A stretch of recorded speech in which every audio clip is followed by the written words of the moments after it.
I'm Ashley Bernardi with Energy Now. I'm joined here today with Dr. Victor Durr. He's Acting Assistant Secretary for Fossil Energy here at the Department of Energy. Victor, thanks so much for joining us. Oh, my pleasure. Hi.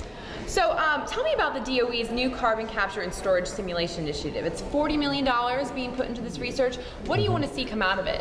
What we'd like to be able to see is an acceleration of our CCS deployment cycle. We have a target of something on the order of 2020 to deploy the CCS technologies for our fossil plants. And this is a very important tool that will help us in our research and development cycle.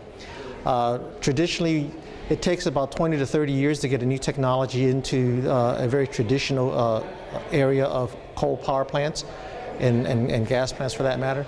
But with the simulation tools, we can cut that to somewhere between 5 to 10 years in terms of a complete development cycle from front end to back end, from identifying the technologies for capture, finding a sweet spot for them to be scaled up as a pilot, and then taking them to full-scale testing, and then eventually to get to the commercial plant a lot faster. And is that what the process is going to look like? Take me through the process and the time frame of this. Well, we are going to be using the platform for a lot of these computer tools that are out there, creating simulations for carbon capture and storage, coupling that as a tool that we use to help guide our R&D and guide where what we call the sweet spot is for the intermediate size of testing, and then taking it up to full scale. And once we're at full scale, we have certain data from the operations of the first-of-a-kind plants. We use these simulations to try to wring out all the costs and efficiencies and reliability issues so that we can get to the mature plant a lot faster. And we're doing this by creating a platform of a lot of these simulation tools that are out there, cobbling it together using some of the best minds from our national labs, our universities, and our industries, so that we can bring that development cycle a lot sooner than we otherwise would do. This is actually being done in the other industries, such as in the automobile industry and in the aerospace industries, like the Boeing 777 as an example was designed all on computer before they took the first flight. What do you see as the biggest challenges with this research program?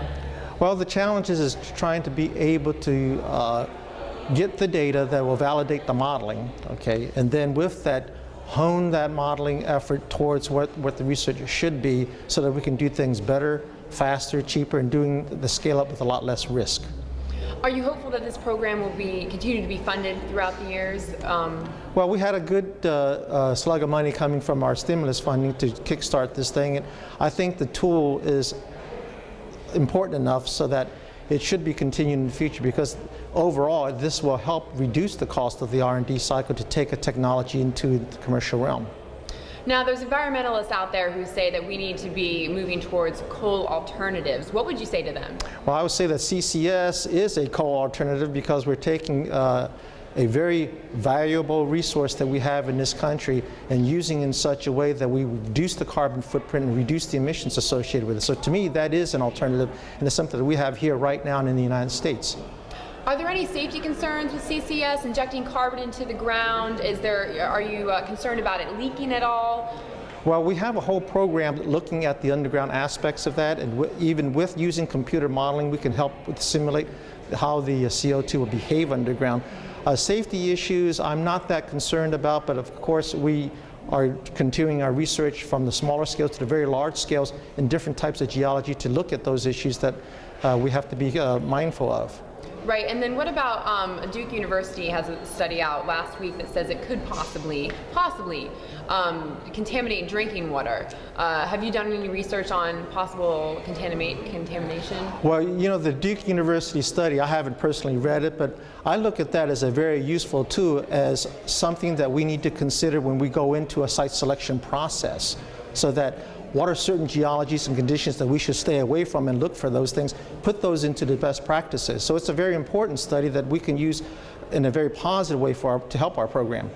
All right, great. Dr. Durr, thanks so much for joining us. Okay, thank you. My pleasure. Okay, bye.